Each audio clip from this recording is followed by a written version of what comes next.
हाय। इस वीडियो में हम टाइप्स मेथड्स ऑफ रिक्रूटमेंट ये पढ़ेंगे। चलिए शुरू करते हैं। देयर आर डिफरेंट काइंड्स और method of recruitment follow in different countries of the world. दुनिया के अलग अलग जगह पे अलग अलग देशों में अलग अलग मेथड यूज की जाती है for the recruitment process. They are जैसे कि डायरेक्ट और इनडायरेक्ट रिक्रूटमेंट हो गया, पॉजिटिव और निगेटिव, मास रिक्रूटमेंट और इंडिविजुअल रिक्रूटमेंट। ये हो गए तीन टाइप के। तो इनको अभी हम वन बाय वन पढ़ते हैं। पहले हम पढ़ेंगे direct recruitment and indirect recruitment. There are two method of recruitment. Recruitment from within by promotion. अगर अंदर में रिक्रूटमेंट हो रहा है इसका मतलब बाय प्रमोशन हो रहा है। Already person is employed and with the promotion हम उसको एक अलग अपॉइंटमेंट देके उसका रिक्रूटमेंट कर रहे हैं, रिक्रूटमेंट करके उसको अलग अपॉइंटमेंट दे रहे हैं हम। And recruitment from without mean from the outside available source of supply. ठीक है, और बाहर से जो हम रिक्रूटमेंट करते वो भी एक आउटसाइडर हो गया। जो बाहर से हम करेंगे that is outsider. And with in that is through promotion. When the vacant posts in the government are filled up by the suitable or qualified candidate available in the open market, then it is called the direct recruitment. Okay, अगर हम open भर्ती निकाल रहे हैं और हम एक fresh और new candidate as per their qualification and requirement हम उसको रिक्रूट कर रहे हैं उस पोस्ट को वैकेट पोस्ट को भरने के लिए, तो उसको हम डायरेक्ट रिक्रूटमेंट बोल सकते हैं। But when the vacant post is filled up by the suitable and experienced candidate who are already in the service of the government, then it is called the indirect recruitment by the promotion. ठीक है, direct हो गया, हम एक fresh candidate appoint कर रहे हैं या सिलेक्ट कर रहे हैं उसको एक स्पेसिफिक पोस्ट के लिए जो वैकेंट पोस्ट है, और उसको हम बोलेंगे डायरेक्ट। और जो इनडायरेक्ट हो गया, ऑलरेडी पर्सन और the employees in the organization working in the organization, and through promotion we are filling that post is called the indirect recruitment. Both the method of recruitment have some advantage and disadvantage. दोनों के अपने advantage है और disadvantage है। In all the countries of the world, both direct and indirect method are adopted for the recruitment of the civil servant। दोनों method use की जाती है अलग अलग देशों में। Posts at the lower level are normally filled up by the direct recruitment, and posts at the higher level are filled up by the promotion by the indirect recruitment। तो mainly जो post होती है lower level की वो direct recruitment मतलब बाहर से भर्ती करके ओपन मार्केट से हम as per the qualification suitable candidate को हम सिलेक्ट करेंगे through examination. And indirect through the promotion. तो ये दो टाइप के, मतलब ये मेनली हायर लेवल के लिए होगा। इनडायरेक्ट इज यूज और field up by the promotion and that is called the indirect recruitment. A judicious and practical combination of both type of recruitment is adopted in different countries according to the political and administrative policies।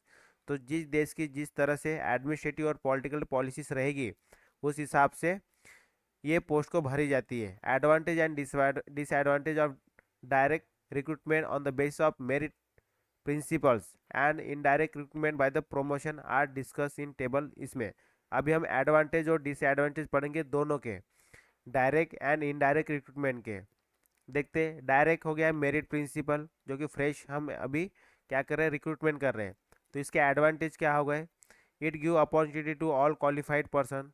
ठीक है, therefore a democratic principle, तो ये सबको opportunity देता है।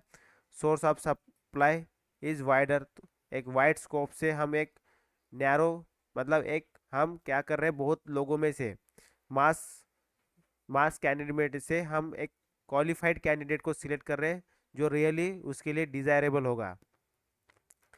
Then young and better qualified people enter in the civil service. हम young and इसमें और एक क्या एडवांटेज हो गया, young and better qualified people enter in the service. Okay, new ideas and changing technical administration and socio economical condition are reflected in the service. तो नई idea आएगी अपने यहाँ। Service can keep pace with the changing condition and technology, तो service के लिए भी ये बेहतर रहेगा। Employees will work hard to improve their qualification, और जो नया कैंडिडेट रहेगा वो क्या करेगा, उसके लिए हार्डवर्क करेगा for their improving there qualification. बात करते हैं डिसएडवांटेज की। डायरेक्ट रिक्रूटमेंट के डिसएडवांटेज क्या है, इन एक्सपीरियंस पर्सन है क्योंकि वो नया नया है, यंग पर्सन है, ठीक है। तो रिस तो रिस्पॉन्स तो रिस्पॉन्सिबल पोजीशन नहीं रहेगी वो। They do not have the confidence and skill in the discharge of their duties at least the beginning. बात सही है, अगर नया कैंडिडेट है तो उसको उतनी स्किल नहीं रहेगी, उतना क्या नहीं कॉन्फिडेंस नहीं रहेगा। Training become very necessary for the inexperience inexperienced young person appointed by the direct method of recruitment. Yes, training is very much essential for the fresh candidate. ये हो गए disadvantage and this are the advantage of the direct recruitment. बात करते हैं indirect recruitment, जो कि mainly promotion से हम अपॉइंट करेंगे। उसके डिसएडवांटेज क्या क्या है, it give opportunity to only limited person, ये लिमिटेड पर्सन को अपॉर्चुनिटी देता है वो already in the service. They the source of supply narrow, बहुत छोटा सोर्स ऑफ सप्लाई रहेगा क्योंकि हमें कुछ ही बंदे मिलेंगे इसमें से। Young and competent person are deny the chance to enter the service. Yes, there is a fear of stagnation and conservatism in this as new idea are not included. सही बात है कि अगर क्या होगा कुछ समय बाद, जैसे हम प्रमोशन से भरते रहेंगे तो फिर नए कैंडिडेट नहीं आएंगे, तो नए कैंडिडेट नहीं आएंगे वो कुछ समय बाद रिटायरमेंट आ जाएगा, फिर क्या आ जाएगा स्टैग्नेशन आ जाएगा, काम लोग ही नहीं रहेंगे काम करने के लिए, ठीक है, एम्प्लॉयज नहीं रहेंगे। Civil service cannot keep pace with the rapidly changing world. Yes of course, because technology changing every day, employees will wait for the opportunity for the promotion. Yes, advantage क्या रहेंगे इसके, person appoint have the necessary experience, experience person रहेगा of the administration and the government, ठीक है, discharge their duties responsibility and confidently. Prolong training is not necessary for the person recruit by the method, of course, ठीक है। तो ये क्या है advantage है, और and this are the disadvantages for the indirect recruitment. और भी इसमें एडवांटेज और डिसएडवांटेज है, जैसे कि ये कब the chance of progress for those who already in the service of the government. Yes, this is the disadvantage, ठीक है। डिसएडवांटेजेस किसके, ये डायरेक्ट डायरेक्ट किसके, और ये इनडायरेक्ट के एडवांटेजेस, ठीक है, इनडायरेक्ट के एडवांटेजेस है ये। ओके, तो employees does not work efficiently and loyally, ये डिसएडवांटेज है क्योंकि नया है उतना इफिशिएंटली काम नहीं करेगा। If they have no chance of promotion, yes of course this method increase the burden of the public service commission, है कि नहीं, नया एम्प्लॉयमेंट करेंगे तो बर्डन बनेगा for the recruitment process.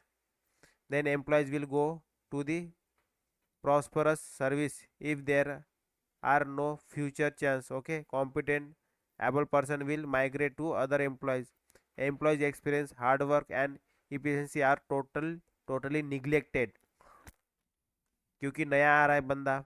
Examination interview and other method of merit testing are not full proof and faultless method of testing the ability and qualities of the applicant. The direct recruitment is less liable method. Direct method of recruitment is time consuming and costly. एक ये हम क्या पढ़ रहे हैं, disadvantages पढ़ रहे हैं। Okay, of the direct recruitment, जो नया भर्ती करेंगे हम उसके। If all top positions are filled up by the direct recruitment then the government service cannot become attractive career service.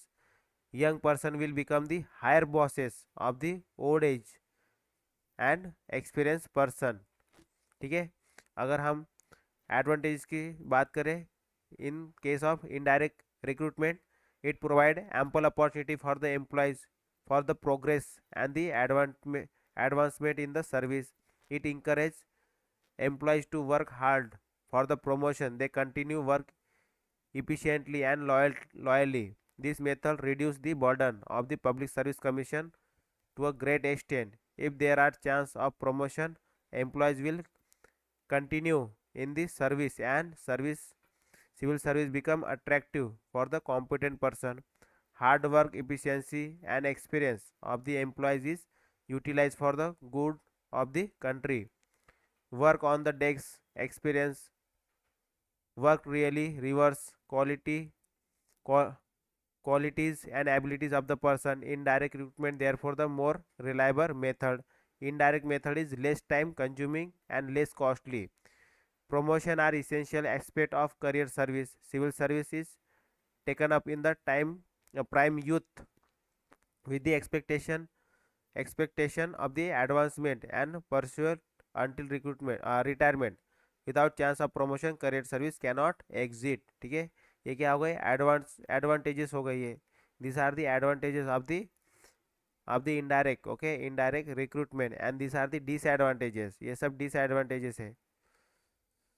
अब देखो, after studying the merit and demerit of the two type of recruitment we can conclude that each system has some positive and some negative aspect. Definitely the process of appointment of the government servant, no one system can be adopted exclusively. Yes, good recruitment policies should combine the total method of achieve the best result.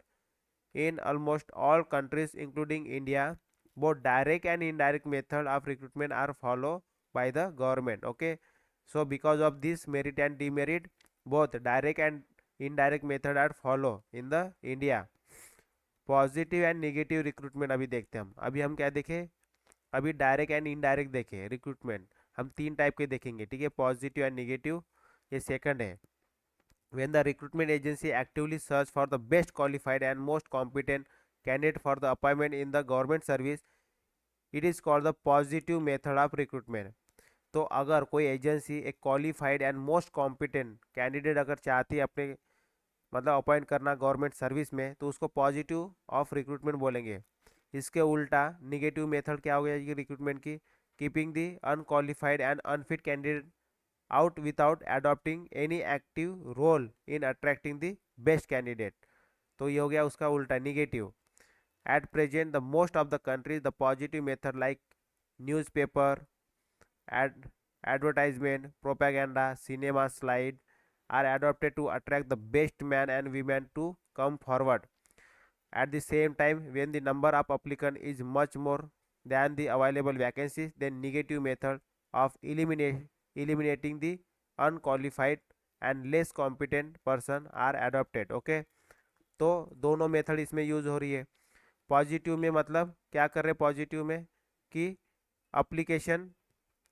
Application की demand कर रहे हैं कि fill up करने के लिए, तो इसमें पॉजिटिव में बेस्ट कैंडिडेट ढूंढा जा रहा है. और निगेटिव में क्या हो रहा है, जो अनफिट है, जो अनक्वालिफाइड है या जो सूटेबल कैंडिडेट नहीं है उसको इलिमिनेट कर रहे जा रहे. इलिमिनेट मतलब उसको फिल्टर कर रहे, उसको हटा रहे. ठीक है, ये हो गए निगेटिव. फिर थर्ड जो मेथड है for the recruitment that is mass और individual recruitment. When a large number of non technical specialized post of general nature are to be filled up, then mass recruitment technique are adopted. Definitely जब non technical हो या ऐसे general nature की कोई duty हो, जैसे clerk हो गया, कोई भी हो गया, तो उस समय क्या करेंगे, मास में भर्ती करेंगे. ओके, रिक्रूटमेंट प्रोसेस करेंगे. Advertisement in mass media of communication, large number of applicant, cumbersome procedures of examination and interview etc have to be adopted to fill up the large number of vacant posts in the government.